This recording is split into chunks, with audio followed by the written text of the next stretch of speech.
Assalamualaikum anak-anak. Halo, kembali lagi sama Ibu Betty ya. Nah, hari ini kita akan belajar matematika KD 3.8, menjelaskan penyajian data yang berkaitan dengan diri peserta didik dan membandingkan dengan data dari lingkungan sekitar dalam bentuk daftar, tabel, diagram gambar, diagram batang, atau diagram garis.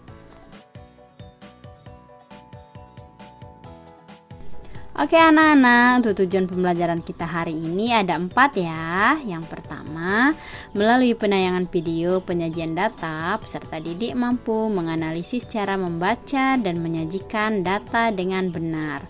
Yang kedua, melalui diskusi kelompok, peserta didik mampu menyusun penyajian data dalam bentuk tabel dengan tepat.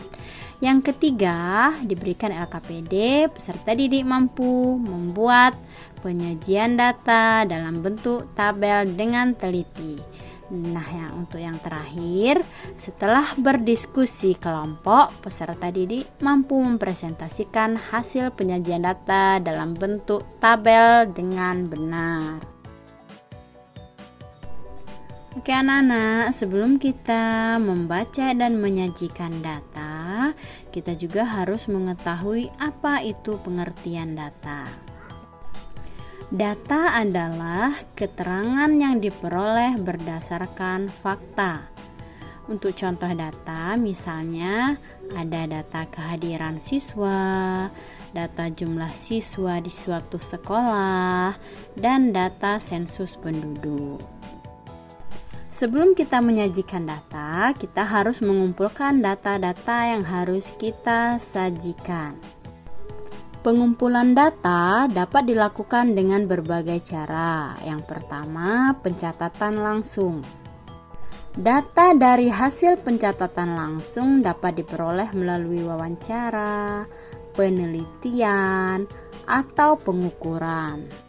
Contoh pengumpulan data dengan cara pencatatan langsung misalnya data hasil perolehan suara pemilihan ketua kelas, data hasil wawancara nomor sepatu teman di kelas, atau data hasil pengukuran tinggi badan teman di kelas.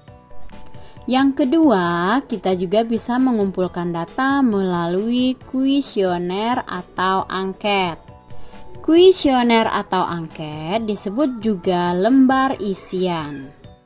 Pengumpulan data dilakukan dengan cara meminta narasumber mengisi lembar isian sesuai data diri. Nah, anak-anak, berikut adalah contoh kuesioner.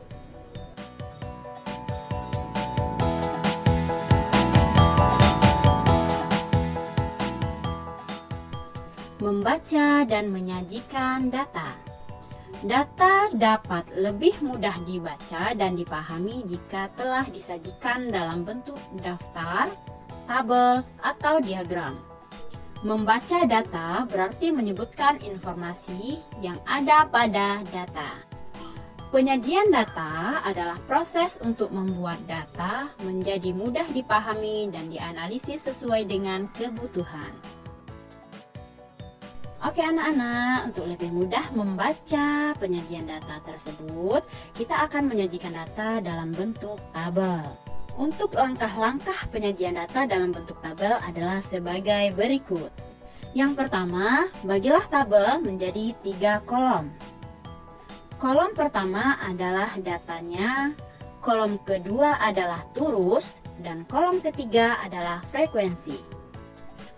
Yang kedua, masukkan data dengan cara mentali berdasarkan kolom atau baris.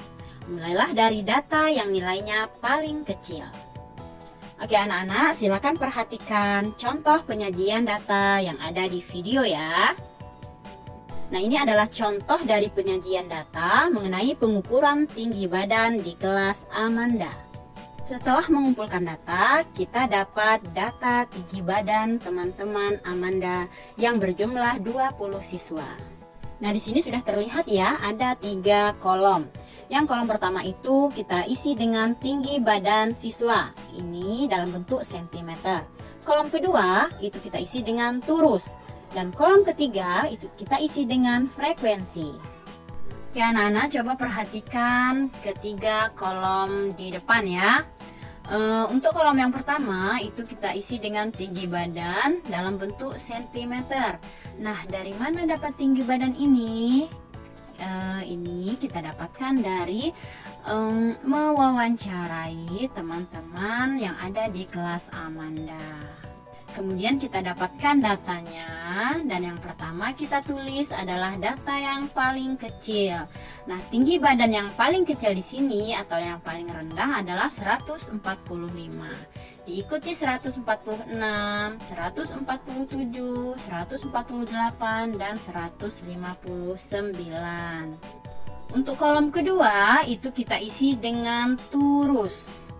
Turus adalah bentuk penulisan frekuensi dalam tabel yang menggunakan garis lurus dan garis miring. Untuk kolom ketiga kita isi dengan frekuensi. Nah, frekuensi ini adalah jumlah dari data yang diperoleh yang ditulis dengan angka. Oke anak-anak, itu tadi adalah materi kita hari ini ya. Terima kasih sudah menyaksikan video yang Ibu tayangkan. Semoga materi ini bisa bermanfaat pada kalian ya. Wabillahi taufiq wal hidayah. Wassalamualaikum warahmatullahi wabarakatuh. Sampai jumpa lagi di video selanjutnya ya.